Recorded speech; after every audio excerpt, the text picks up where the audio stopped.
Le të flasim tani për ngushticën e Hormuzit, pra të futemi direkt në ekonomi, sa i rëndësishëm, sa kritike është më saktë ngushtica e Hormuzit për ekonominë botërore, pra çfarë ndodh konkretisht me tregjet globale nëse kjo ngushticë bllokohet dhe të mendojmë që nuk është futur në punë pjesa e Houthit të Yemenit, është një tjetër ngushticë në detin e Kuq që quhet Bab al-Mandeb, një tjetër kyçdetare në lidhjen e mesme. Por le të flasim për Hormuzin, çfarë ndodh?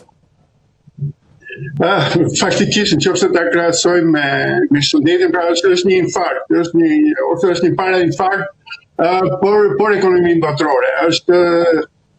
Kalojnë konsumi botëror i naftës, afërsisht është në rreth 100 milion fuqi në ditë, dhe nga këto 100 milion, 20 milion janë të bllokuara.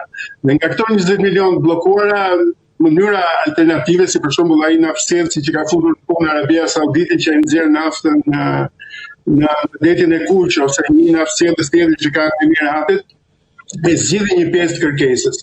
Dhe plus Rusia që shtohet, për këto arrin në rreth 10 milion që mund të kompensohen, 10 milion fuqi në ditë që mund të kompensohen.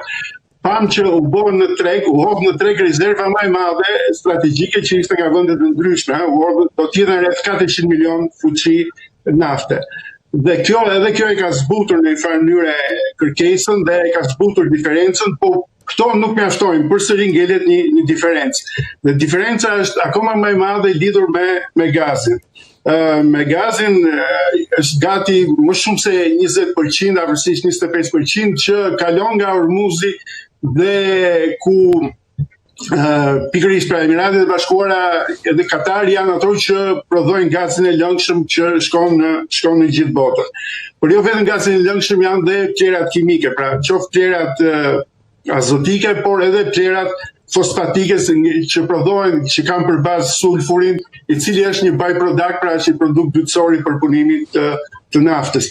Pra varësia kthehet në një varësi të shumë fisht, jo vetëm varësi energjetike, por edhe varësi e lidhur me prodhimin e ushqimit. Një fakt interesant është që tregon se nga janë sa i çuditshëm është ky konflikt, pra se sa jashtë skemave klasike që ne jemi mësuar të shifrojmë konfliktet ose luftat, është që Amerika e lejon Iranin të vazhdojë të eksportojë naftë. Dhe kjo tregon pikërisht pra se sa kritike është gjendja për furnizimin me naftë. Pra nëse do të ndërpriten eksportin naftës së Iranit, kjo do ta vinte shumë më tepër në vështirësi regjimin e Iranit se sa ato goditjet ushtarake që po bën Amerika. Por kjo do të bllokonte gjithë ekonominë, do të kthehej në një shkak pra për bllokimin e gati gjithë ekonomisë botërore, sepse do të shtojë akoma më shumë nafta pra që mungon në treg, dhe veçanërisht për Kinën, sepse Kina furnizohet nga Irani me çmime të reduktuara, pra merr energjinë të lirë nga Irani, qoftë naftë, qoftë gaz, dhe kjo jo vetëm pra do të krijonte një vështirësi, pothuajse të pakalueshme për ekonominë botërore, por do të krijonte ndoshta edhe një përballje me Kinën, e cila do të kishte ndërprerje të vështirësi të mëdha për furnizimin me energji. E para iku Venezuela, tani ikën dhe Irani, pra nëse do të ndërpritej eksporti. Kështu që pra Amerika ka, si më thonë, një gur shall të fortë në dorë për ta luftuar regjimin, dhe nuk e bën dot sepse pasojat do të ishin pa parashikueshme për ekonominë botërore.